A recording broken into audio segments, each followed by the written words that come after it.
I am a little bit concerned that James Pearce doesn't have a sack to this point. Caleb, I can see by the look in your eyes, you're going to argue with me. But if I'd have told you before the season that James Pearce didn't have a sack a month into the season, you would have said, oh, did he get hurt? What happened? Especially against three of the five opponents they played. I mean, I think there are times where Quincy Calhoun, Caleb's 3-month-old son, could have gotten a sack. And by the way, all super chats go straight to Quincy's college fund. Caleb, I'm concerned about James Pearce. Talk me off the ledge here. Okay, Dave. Guys, did y'all notice that Dave's just decided to pick today to be totally down on Tennessee?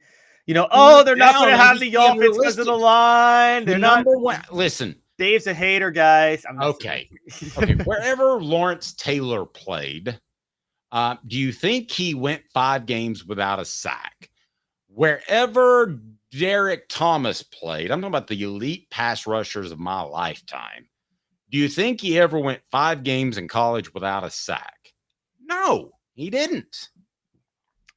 Dave, let me ask you this. I'll float this to you at the beginning of the year. James Pearce is not going to get a sack. But Tennessee's defense will give up 7 points a game through the first 4 games of the year. What would you say? I don't believe you. Well, they gave up 7 points a game through the first 4 games. And this is what I mean. James Pearce is clearly a disruptor. And it's obviously happening more than we're seeing. One, he keeps getting close to a sack. He's getting a lot of hurries and he's forcing a lot of throwaways. This is common for defensive linemen and elite defensive ends, which is that I know what Will said at the beginning of the show that that people are saying that he's getting double and triple teamed and he's not. That part's true. He's probably not, but they are purposely designing their blocking schemes to avoid him at all cost. This happens. This happened again. I say this all the time, going back to 2013 with Jadeveon Clowney, who I think you and I would both agree. Jadeveon Clowney's the last end to generate as much offseason hype as James Pearce, right? Maybe Myles Garrett, but I thought Jadeveon Clowney was more. I know. Jadeveon Clowney probably, other than a quarterback, created more recruiting buzz during my time covering recruiting than any other player other than a quarterback that I've ever been around. Yeah, I agree. I actually remember his recruiting process too. Funny enough, I think Lane Kiffin tried to get him. Well, how about Robert Kimdiche? I would say those two. But okay. So Jadeveon went from 13 sacks to 3 sacks in 2012 to 2013. After all that Heisman hype, teams were running away from him. Guess what? South Carolina still went 11-2, finished number 5 in the nation. And if not for a fluke one-handed catch by Marquez North when he visited Butch Jones, Steve Spurrier would have had South Carolina playing for the SEC title that year, maybe winning it and playing for the national title. So, I mean, I think that this is just this is just the nature of playing on the defensive line, unfortunately, particularly playing at an end spot. It's a little bit different between tackles because elite defensive tackles are the ones who draw double and triple teams. I don't think ends draw that many, honestly. I think with ends, you just run the other way. Or you can chip them with the tight end you mean in the run game or in the pass? I don't think they have too long. You're right. I don't think defensive ends draw 2 linemen blocking them. They may draw an extra tight end. But they never draw 2 linemen. Most guards aren't fast enough to get over there. So, no, you chip them with a tight end or you chip them with double team them with a tight end. You could potentially do that. Of course, that's going to take a receiver out of the pass pattern and create other issues in terms of what you want it to do schematically. You chip them with an offensive lineman. A running back. That's something else you can do. But ultimately, here's my issue, Caleb, and think about this. We're talking about a young man who has had a tough upbringing. We're talking about a young man who did get a lot of hype and a young man that we know does not like being in the spotlight. If so, you'd see him all over billboards. You'd see him on commercials like Coop. And if you're in the Knoxville area, I don't know where you're watching, but Coop's everywhere. Coop's great. Coop gets more TV time than I do, which it bothers me a little bit, but that's fine. But Pearce doesn't like being in the spotlight. Okay.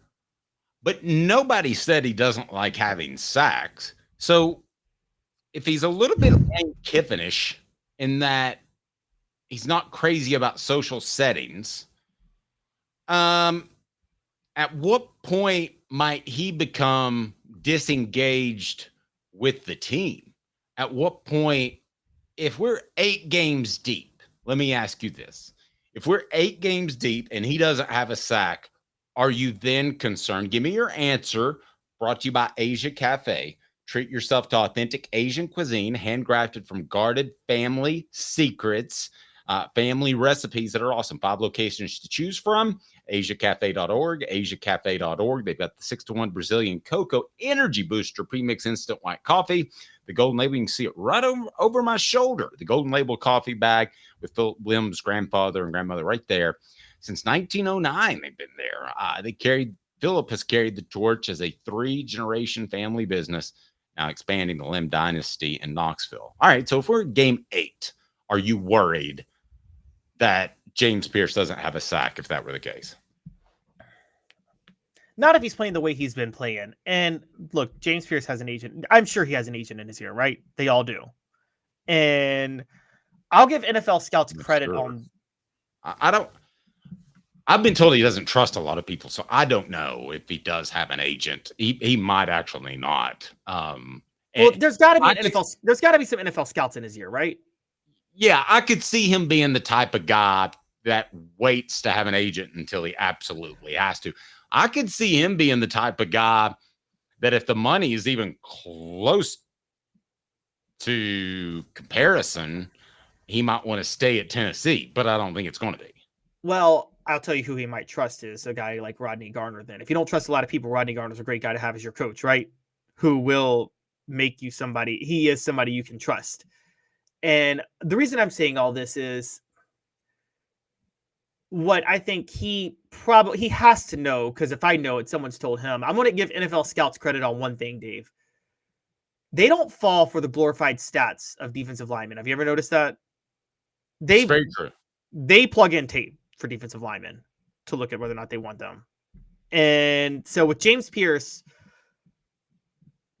I think the message you send him is, I don't think he's going to quit on the team, because you say, hey, you keep disrupting plays. You may not get sacks, but your NFL scouts are going to stay in love with you with that.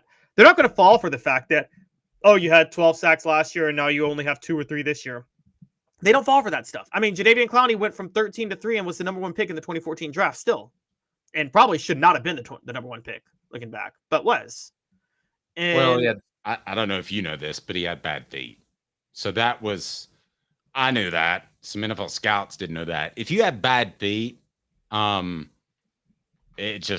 the end of it as a football player. And he had bad feet, had a couple of foot surgeries they tried to keep hidden at South Carolina. But that's where all your explosion comes from, especially like your big toe. So I knew that he was going to have issues, and he has. He has. And then Steve Spurrier didn't help him with kind of threw him under the bus at one point. But I don't think he meant to. I think that's just Spurrier can't help but be honest sometimes. But yeah, but he was still the number 1 pick. So I think scouts are going to fall for this with James Pearce. If he struggles a little bit, in terms of stats, if he's disrupting every play, he'll still be a top 5 pick in next year's draft. And if you're James Pearce, look, I think the NFL is getting to a point, Dave. There's such a clear distinction between competently run franchises and incompetently run franchises. You don't want to be a number 1 pick anymore in the NFL. Have you not noticed it is the same darn teams getting the number 1 pick every year now? Yeah, but that cash money's pretty good. All right, so I mean, it falls pretty far. We know from the big bong smoking Laramie Tunsil that it cost him something like $15 million to go from top 5 to 18-ish. Timothy says, and throws a little cash to Quincy's college fund. Thank you. Thank you, Timothy. He's not Reggie White, so doesn't weigh 300 pounds.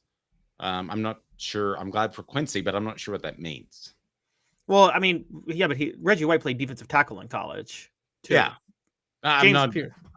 Timothy, put something else in there. Clarify your statement there, because I'm a little bit confused.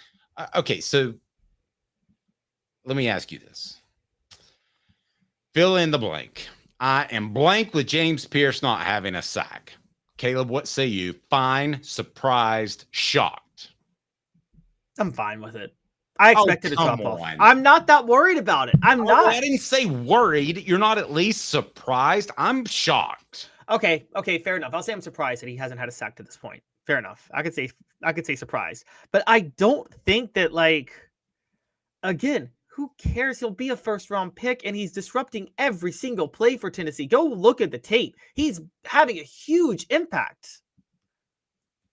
It's actually similar to, again, I think Jermon McCoy is a big reason the pass rush is so good. He's taken away a side of the field. Okay, that's pretty good. I will give you that one. But still, you've got to give me that you're at least surprised that he hasn't had a sack to this point. Okay, fine. I'll give you surprised. Okay, you've got to give me that you're shocked. There is no way in the world that you thought we would be heading into October with teams like Chattanooga and Kent State on the schedule, and that James Pearce wouldn't have a sack. No, I'm shocked. I'm not. No, I'm never shocked on this way with defensive ends ever, because I've seen it 1,000 times over. It is so easy to neutralize the defensive end in a game. It is the easiest position to neutralize in football. Okay, we discussed this a little bit earlier. And I'm going to ask you, and I might put it up as a poll question. I might not. That's how I roll. Tennessee's most important defensive player is? I'm still going Jermon McCoy. I listened to Keenan Peely. I like the Keenan Peely argument, but I've been going Jermon McCoy because, again, guys, look at what he's doing. He's shutting down one half of the field as a cornerback. Okay. Tennessee hasn't had a cornerback ever in my lifetime that can do that. Okay, I want to go with your list. All right. So let's go with your list. Jermon McCoy's number one. Keenan Peely's my number one. Okay. My number two is Jermon McCoy. What's your number two? My number two is Keenan Peely. Okay. Who's your number three? Arian Carter. Okay. I was going to go with Ricky Gibson the third. Who's your number four most important player on defense? And there's no way that Arian Carter's more. I'm backtracking. It's not Ricky Gibson the third. James Pearce is dictating pass protection. Okay, fine. He's got to be number three on James both. Pearce is number three. James Pearce is number three on our list. Okay, we can make an argument for McCoy and Peely, but I think we're kind of wandering down the YouTube rabbit hole here. But that's the point. James Pearce is dictating pass protection as it is, and no one's like that. Is why the Tennessee is so dominant with its defensive front right now. Okay, you talked me off the ledge. There you go. Caleb did it. I am not concerned about James Pearce.